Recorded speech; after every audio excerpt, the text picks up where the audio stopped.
விஜய் அவர்கள் அப்படி ஈஸியா எடுத்துக்கிறாரு அரசியல. அப்படிதான் நினைக்கிறேன் நான். இப்போ இந்த மக்கள்லாம் ஒர்த் இல்லைன்னு நாளைக்கு சொல்லிடுவாரோன்ற பயம் எனக்கு.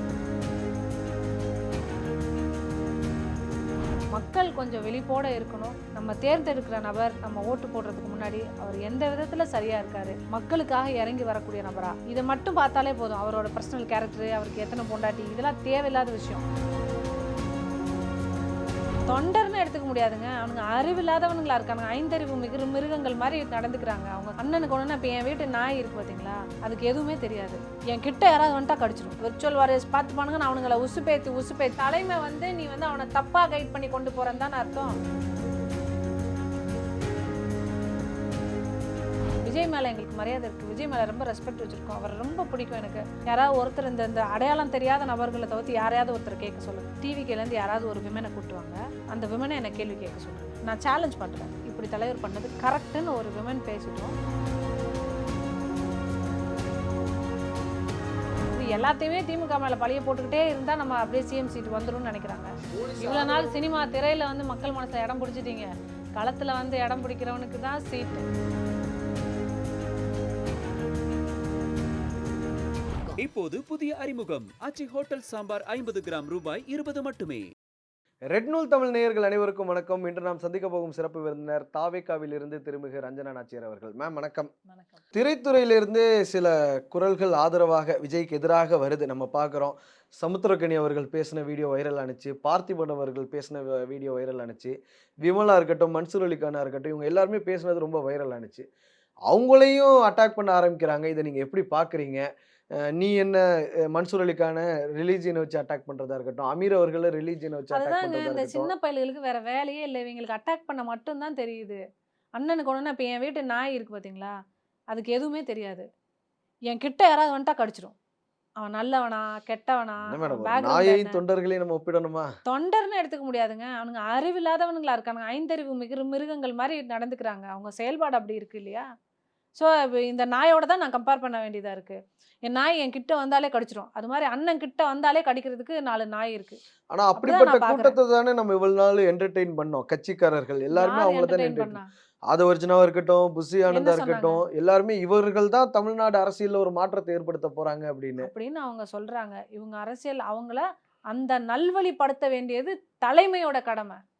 அவனை இப்படி கொண்டு போகக்கூடாது. டேய் இப்படி பண்ணக்கூடாது. பெண்களை அவதூறா பேசாதீங்க. டிவிக்கு பேரை வச்சு நீ பெண்களை இது பண்ணி பேசுறது தப்பு. அப்படி மீறி பண்ணீங்கன்னா உங்க மேல நடவடிக்கை எடுக்கப்படும்னு ஏன் தலைமை சொல்ல மாட்டேங்குது? நீங்க முதல் அப்ப நபர் இல்ல. நீ தலைமை நீ அவனை தப்பா கைட் பண்ணி கொண்டு போறேன்னு தானே அர்த்தம். நீங்க நம்ம பசங்க பார்த்துப்பாங்க, விர்ச்சுவல் வாரியர்ஸ் பார்த்துப்பானுங்க. நான் அவனுங்களை உசுப்பேத்தி அவனுங்களை பொம்பளைங்களை கேரக்டர் அசாசினேஷன் பண்ண வைக்கிற, பொம்பளைங்களை டார்கெட் பண்ணி அவங்கள டிஃபேம் பண்ண வைக்கிற. இதுதான் நீயும் பண்ற, உன் தலைவரும் பண்றான்னா அப்புறம் என்ன நீங்க கேரக்டர்? நீங்க முதல் நபர்ல. இதுக்கு முன்னாடி வைஷ்ணவின்னு ஒருத்தவங்க இருப்பாங்க. எங்க கோவை மாவட்டத்தை சேர்ந்தவங்க தான். அவங்களும் இதே மாதிரி விஜய்க்கு ஒரு டைஹார்ட் ஃபேனா இருந்தாங்க. விஜய் எது பண்ணாலுமே அவங்க டிஃபெண்ட் பண்ணுவாங்க. அதான் தொண்டர்கள் அதான் பண்ணுவாங்கன்னு வைங்க இயல்பாவே. அவங்களுக்கு இதே நிலைமை தான் வந்தது. அப்பவுமே விஜய் அவர்கள் சொல்லல. இல்ல இன்னைக்கு இந்த மகளிர் தின கொண்டாட்டத்துல கூட சொல்லியிருக்கலாம். நீங்க யாரும் சோசியல் மீடியால இந்த சைபர் அட்டாக்ல இறங்காதீங்கன்னா சொல்லியிருக்கலாம். பட் அவர் சொல்லல.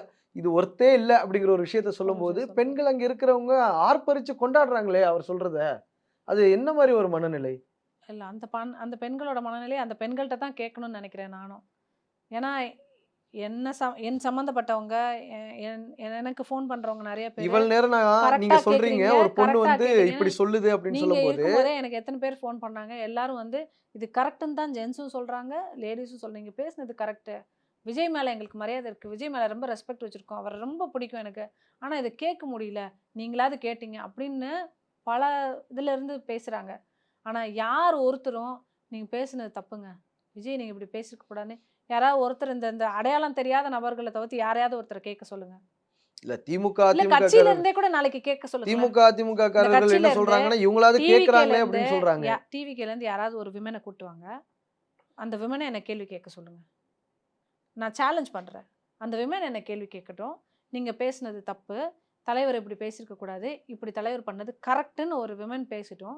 நீங்கள் அதை ஏற்பாடு பண்ணுங்கள். அப்படி ஒரு விமன் டிவிக்கிலேருந்து என்னை கேள்வி கேட்டுட்டாங்கன்னா, இல்லை இப்போ வெளியில் தொண்டர்கள் பேசுகிறாங்கன்னா ஓகே, அவங்களாம் தொண்டர்கள் ரசிகர்கள் அப்படின்னு. அன்னைக்கு ஆர்ப்பரிச்சவங்க எல்லாருமே நிர்வாகிகள். அதுதான் வித்தியாசங்கும் போது இவர்கள வச்சு தான் விஜய் அவர்கள் எதிர்கால அரசியல கட்டமைக்க போறாரா? அப்படிங்கிற ஒரு கேள்வி வருதுல்ல. நிர்வாகிகள் அப்படிங்கும்போதுங்க, பெண்களும் நெறைய பேர் வந்து வாய் பேச முடியாத நிலையில தான் இருக்காங்க. நம்ம வாய தொறந்து பேசிட்டா அண்ணன் தப்பா நெனச்சுருவாரோ, நம்ம இத சொல்ட்டா இவரு தப்பா நெனச்சுருவாரோ, பொதுச் செயலாளர் இதா நெனப்பாரோ, இந்த அண்ணன் இப்படி நெனப்பாரோ, மாவட்ட தலைவர் இப்படி நெனப்பாரோ, இப்படி ஒரு பயத்திலேயே தான் பெண்கள் இருக்காங்க நெறைய பேரு. அந்த பயத்த உடைச்சு முன்னாடி வாங்க. நெறைய பேர் மனக்குமுறல்கள உள்ள வச்சிருக்கீங்க. ஏன் சொல்ல மாட்டேங்கிறீங்க? மாவட்ட செயலாளர்கள் அவ்வளோ பேர் ஒஸ்ட்டா நடந்துக்கிறீங்க. அவ்வளோ கம்ப்ளைண்ட்ஸ் வருது. நெறைய பேர் என்கிட்டயே வந்து கம்ப்ளைண்ட் பண்ணியிருக்காங்க. அந்த கம்ப்ளைண்ட்ஸ் எல்லாம் மேல போய் சொல்றதுக்கு யார் இருக்கா சொல்றதுக்கு? மேல போய் சொன்ன உடனே அப்படியே கிழட்டிருவாங்களா? ஒண்ணும் நடக்காது. அவ எதுக்கு சொல்லணும்? அப்படின்னு அமைதியா போற லேடீஸ் எவ்வளவோ பேர் இருக்காங்க கட்சியில. அந்த பெண்களுக்கெல்லாம் நான் ஒண்ணே ஒண்ணு தான் நான் சொல்லிக்கிறேன். என்னைக்கும் நம்ம வந்து குமுறிக்கிட்டு, புலம்பிக்கிட்டு, டாலரேட் பண்ணிக்கிட்டு ஒரு இடத்துல இருக்கோம் அப்படின்னு சொன்னா, அது சரியான இடம் கிடையாது. சினிமால நீங்க பார்த்திருப்பீங்க. பிகில்னு ஒரு படத்துல பெண்களுக்கு ஆதரவாக எவ்வளோ முற்போக்கான கருத்துக்கள, வசனங்கள பேசுவாருன்னு. ஆனா நிஜத்துல அது அப்படியே முற்றிலும் மாறாக இருக்குது. அப்ப திரை வேற, எதார்த்தம் வேறங்கிறத மக்கள் புரிஞ்சுக்கணும் தானே! ஆமா, கண்டிப்பா. இப்ப எம்ஜிஆர் அவர்கள நீங்க சொல்றீங்க. எம்ஜிஆர் அவர்கள அரசியல்வாதியாவும், நடிகராலாம் பிரிச்செல்லாம் பார்க்கல. மக்கள் வந்து அரசியல்ல அவர் என்ன பண்ணாருங்கிறதையும் பார்த்தாங்க. திமுகல அவருக்கு ஒரு பாரம்பரியம் இருக்கு, ட்ரெடிஷன் இருக்கு. அப்படித்தானே அவர் ஜெயிச்சாரு. விஜய் அவர்கள் அப்படி ஈஸியா எடுத்துக்கிறாரோ அரசியல? அப்படிதான் நெனைக்கிறேன் நானு. ஈஸியா எடுத்துக்கிட்டாரோ! இந்த மக்கள்லாம் ஒர்த் இல்லன்னு நாளைக்கு சொல்லிருவாரோன்ற பயம் எனக்கு இருக்கு. நாளைக்கு ஓட்டு போடலன்னா, மக்கள் மேலே பழி போடுற பழி ஒரு போடுற ஒரு மனப்பக்குவம் தான் இவங்களுக்கு இருக்கும். நாளைக்கு ஓட்டே போடல, ஓட்டு போட்டு ஜெயிக்கலன்னு வைங்க. ஜெயிச்சுட்டோம் வேற. ஜெயிக்கலன்னு வைங்க. இந்த வல்கர் வாரியர்ஸ் என்ன பண்ணுவாங்க? மக்கள பூரா திட்டுவாய்ங்களா? டேய் இவனே, அவனே நீங்கலாம் இப்படி ஓட்டு போட்டீங்கடா, இவங்கள சாவுங்கடா, இந்த கட்சிய ஜெயிக்க வச்சீங்கடா, நீங்கலாம் போய் இதாவுங்கடா, இப்படிலாம் சொல்லுவீங்கள் தானே! அதுதானே நீங்க நீங்க கொண்டு வரீங்க இப்போ. அப்போ வந்து நீங்க சரியான ஒரு மெச்சூர்டு பீப்பிள வச்சு நீங்க அரசியல் பண்ணல. அதுவே ஒரு முதல் ட்ராபேக்குன்னு தான் நான் சொல்லுவேன். டெல்லில நாளைக்கு ஆஜராகணும்னு சொல்லி விஜய்க்கு திரும்ப சம்மன் அனுப்பியிருக்காங்க. ஏற்கனவே பொங்கல் டைம்ல 2 டைம் வந்து நீங்க ஆஜராகுங்கன்னு சொன்னாங்க. இப்போ மறுபடியும் ஆஜராகுங்கன்னு சொல்றாங்க. நீங்க எப்படி பார்க்குறீங்க? அரசியல் பழிவாங்கலா பார்க்குறீங்களா? இல்ல உண்மை வெளிவருவதற்கான ஒரு வழிவகைன்னு பார்க்குறீங்களா? அது வந்து கவர்மெண்ட் ப்ரொசீஜர்ஸு அதெல்லாம் நம்ம தப்பு சொல்ல முடியாது. என்கொயரிக்கு போய் தானே ஆகணும். இதில என்ன பழி வாங்குறதுக்கு இருக்கு? உப்பு தின்னவன் தண்ணி குடிச்சு தானே ஆகணும். ஒரு சம்பவம் நடந்திருக்கு. அதுக்கு நம்ம தான் கேட்டிருக்கோம் சிபிஐ என்கொயரி வேணும்னு. அப்போ என்கொயரி கூப்பிட்டா போய் தானே ஆகணும். சிபிஐ என்கொயரி ஒரு விதத்துல உங்களுக்கு வந்து பின்னடைவா போயிருச்சோ? ஏன்னா, இங்க உள்ள ஸ்டேட் கவர்ன்மெண்ட் ஒருவேள அவர விசாரணை கூப்பிட்டிருந்தாருன்னா, அரசியலா சொல்றேன். ஸ்டாலின் சார் என்ன பழி வாங்குறீங்களான்னு கேட்டிருந்தா, மக்கள் மத்தியில ஒரு தாக்கத்த உண்மையிலேயே ஏற்படுத்தியிருக்கும். அத சொல்றதுல எனக்கு எந்த இதுவும் கிடையாது. ஐயமும் கிடையாது. இப்ப மோடி அவர்கள் கையில இருக்கக்கூடிய சிபிஐ கூப்பிடும்போது, இவரு எந்த சைடு போறதுன்னு தெரியாம, திசை தெரியாம இருக்கிறாரோ? அத ஆதரிச்சு பேசுறதா? இல்ல எதிர்வினை ஆற்றுறதா? என்னன்னு தெரியாம இருக்கிறாரோ? இருக்கலாம். அண்ட் எனக்கு இன்னொரு இதுவும் இருக்கு. ஒரு இப்ப கட்சியில வந்துட்டு நெறைய இடங்கள்ல வந்துட்டு டிஎம்கே சதின்னு சொல்லிடுறோம். இந்த சைடு போயிட்டா பிஜேபி சங்கிங்க பண்ற வேல இப்ப அவரோட அப்படின்னு தனிப்பட்ட சொல்றோம். பிரச்சனைய கூட திமுகவோட சதின்னு தான் திமுகவோட சொல்றாங்க. சதின்னு தான் சொல்றாங்க. இந்த பக்கம் போனா இப்ப என்னையவே நெறைய பேர் இது ஆர்எஸ்எஸ் சங்கி, இந்த சங்கி நாய வெளியேத்துங்க, ஆர்எஸ்எஸ் உளவாளிய வெளிய அனுப்புங்க. இத பிஜேபிலேருந்து இங்க மொதல்ல ஊடுருவிட்டாங்க. ஊருவிட்டாங்க. இப்படிலாம் சொல்றாங்க. சரி ஓகே. நம்மள வந்து இந்த பார்வை வந்து நம்ம மாத்தவே முடியாது. அவங்க பார்வையில கோளாறு இருக்கு. அத நம்ம மாத்த முடியாது. மக்கள் கொஞ்சம் விழிப்போட இருக்கணும். நம்ம தேர்ந்தெடுக்கிற நபர், நம்ம ஓட்டு போடுறதுக்கு முன்னாடி, அவர் எந்த விதத்தில சரியா இருக்காரு? அவர் எந்த விதத்தில ஒரு தரமான மனிதர் முதல்ல? மக்களுக்காக இறங்கி வரக்கூடிய நபரா? இத மட்டும் பார்த்தாலே போதும். அவரோட பர்சனல் கேரக்டரு, அவருக்கு எத்தன பொண்டாட்டி, இதெல்லாம் தேவையில்லாத விஷயம். அது அதுக்குள்ள போகவே வேணாம் நீங்க. அவங்க பர்சனல் என்ன வேணாலும் இருந்துட்டு போட்டும். ஆனா மக்கள் நமக்காக இறங்கி வருவாரா இவரு? நமக்கு வந்திருக்காருன்னு நீங்க நினைக்கிறீங்களா? டில் டேட் ஒரு 2 வருஷம் தாண்டிருச்சு கட்சி 2 ஆரம்பிச்சு. வருஷம் காண்டிருச்சு. இன்னும் வரல. வந்துருவாருன்ற நம்பிக்கையில தான் இன்னைக்கு வரைக்கும் இல்ல இருக்காங்க. 12ஆம் தேதி போராட்டம்லாம் வந்துருவாரா? அறிவிச்சிருக்கிறாரு திமுக அரசுக்கு எதிரா. வரட்டும், போராட்டம் பண்ணட்டும். ப ப பண்ணா தானங்க தெரியும். அப்புறம் கடைசி நேரத்தில பெர்மிஷன் குடுக்கலம்பாங்க.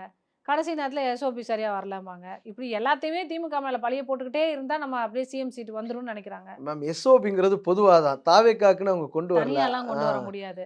ஸோ அதையும் முதல்ல புரிஞ்சுக்கணும். எஸ்ஓபி வந்து கொண்டு வரலன்னா, தாவேக்காக்கு தனியாவா போடுவாங்க? கோர்ட் கேட்குது. அதுக்கு பதில் சொல்லுங்க. இன்னொன்னு போலீஸ் கெடுபிடி காமிக்குதுன்னா, அத மீறி வர்றது தானே வரேன்னு தானே அரசியல். சொல்றாங்க. வரணும்ல. போலீஸ் கெடுபிடி இருக்க தான் செய்யும். எப்படி கெடுபிடி இல்லாம இருக்கும்? மாற்றுக் கட்சியினர் எப்படி வந்து அழுத்தம் குடுக்காம இருப்பாங்க? நீங்க வரத விரும்புவாங்களா? மேம் ஐயா எமர்ஜென்சி வாங்கய்யா, மாரி ஒரு புதுசா வந்திருக்கீங்க. நாங்கலாம் உங்க படத்த நெறைய பார்த்துருக்கோம். நீங்க வந்து இந்த தடவ சிஎம்ல சீட்ல உட்காருங்கயான்னு யார் குடுப்பா? அழுத்தம் குடுப்பாங்க. எல்லா பிரஷரும் இருக்கும். இதெல்லாம் மீறி நீங்க வரணும்னா, களத்துல வந்து மக்கள் மனசுல இடம் பிடிங்க. போலீஸ் இவ்வளவு நாள் ஆதரவோட சினிமா திரையில வந்து மக்கள் மனசுல இடம் பிடிச்சிட்டீங்க. களத்துல வந்து இடம் பிடிக்கிறவனுக்கு தான் சீட்டு. போலீஸ்க்கு ஆதரவா ஒரு அரசியல்வாதிக்கு இருப்பாங்கன்னு அவர் எந்த மனநிலையில அவர் இருக்கிறாருன்னு தெரியல. இந்திய எதிர்ப்பு போராட்டம் போலீஸ் ஆதரவோடயே அண்ணா முன்னெடுத்தாரு, இல்ல பெரியார் முன்னெடுத்தாரு. எமர்ஜென்சி என்ன போலீஸ்காரர்களோட, ராணுவத்தோட ஆதரவோடயா எதிர்க்கட்சிகள் முன்னெடுத்தாங்க. அதெல்லாம் தாண்டி வர்றவங்க தானே தாண்டி சஸ்டெயின் வர்றது தானே ஆயிருக்காங்க. அரசியல். அதான் சஸ்டெயின் பண்றது தானே நாளைக்கு நிக்க முடியும். ஒரு எலக்ஷன சந்திச்சு, பல எலக்ஷன் உள்ளாட்சி தேர்தல்ல இருந்து பல எலக்ஷன சந்திச்சு, வேறு 4 அடி வாங்கி, மிதி வாங்கி, மக்கள்ட்ட பேச்சு பட்டு, இதெல்லாம் தாண்டி வந்து நிலைச்சு ஒரு 5 வருஷம் நின்னுட்டான்னு வைங்களேன், அவன் மேல ஒரு நம்பிக்கை வந்துரும். விஜய் அவர்கள் அரசியலுக்கு வந்ததுக்கு அப்புறம் ஆண்கள் கூட நாங்கலாம் பெண்ணா பிறக்கலையேன்னு ஏக்கப்படுறாங்க அப்படின்னு ராஜ்மோகன் சொல்றாரு. நீங்க எப்படி பார்க்குறீங்க? அத ரொம்ப கேவலமா பார்க்குறேன். அதுக்கு நெறைய மீம்ஸ் எல்லாம் கூட வந்துட்டு இருக்கு. ராஜ்மோகனே பொம்பளை ஆக்கிலாம் போட்டுட்டு இருந்தானுங்க. பார்த்து சிரிச்சுக்கிட்டேன். எதுக்கு ஆம்பளைலாம் பொம்பளை ஆகணும்? ஆம்பளையா இருங்கடா, பொம்பளையா இருக்கட்டும். பெண்களுக்கு சில விஷயங்கள்ல வந்துட்டு அவங்களுக்கு சீர் குடுக்குறது, இதெல்லாம் நம்மளோட பண்பாடு. அதுக்காக செய்றாங்க. அதுக்காக ஆம்பள பூரா பொம்பளையா பொறக்கணும்னா, சும்மா ஃபன்னியா ஏதோ சொல்லியிருப்பாருன்னு நெனைக்கிறேன். இல்ல அந்த மேடையிலே கூட சொல்றாங்க, இவர் எங்க போனாலும் ஜோடியா தான் வருவாங்கன்னு ஒரு 2 சிங்கர்ஸ இன்வால்வ் பண்றாங்க. அவங்கள அறிமுகப்படுத்துறதுக்காக சொல்றாங்க.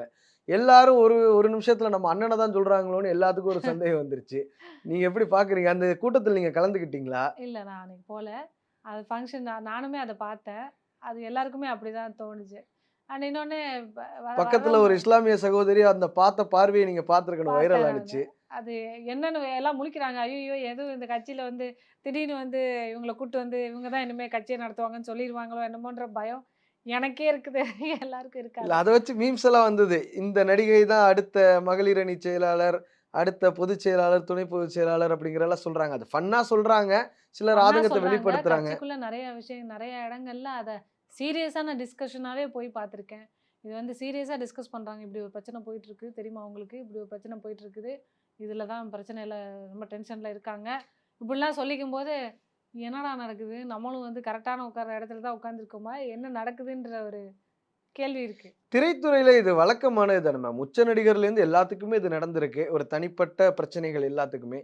விஜய்க்கு வரும்போது மட்டும் அது ஸ்பாட்லைட்ல வச்சு ஒரு விவாத பொருளாக்கி ஒரு சர்ச்சை ஆக்குறோமா? இந்த சமுதாயமும் அப்படி பண்ணுதான்னு கேட்கிறேன். அப்படி கிடையாதுங்க.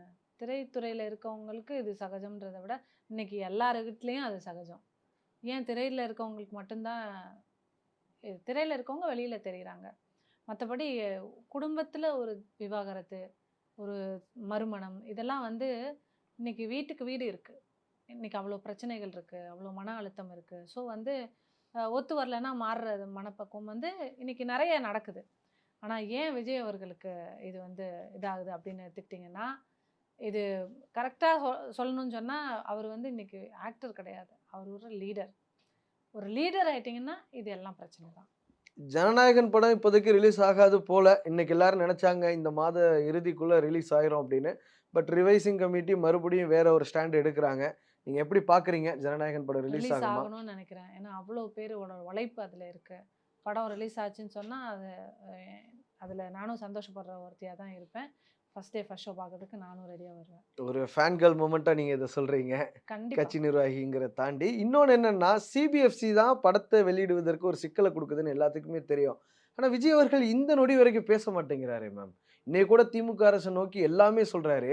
ஆனா, அத விட 100 மடங்கு இல்ல 1000 மடங்கு அழுத்தத்த வந்து நீங்களே ஒரு மத்திய ஸ்டேஜ்ல அரசு குடுக்குது. பழகிடுவீங்க. ஒவ்வொரு கேள்வியா கேட்பீங்க. இதுக்கெல்லாம் கூட விஜய் அவர்கள் பேசலையே மேடம். அதுக்கெல்லாம் கூட விஜய் அவர்கள் பேசலையே மேடம்.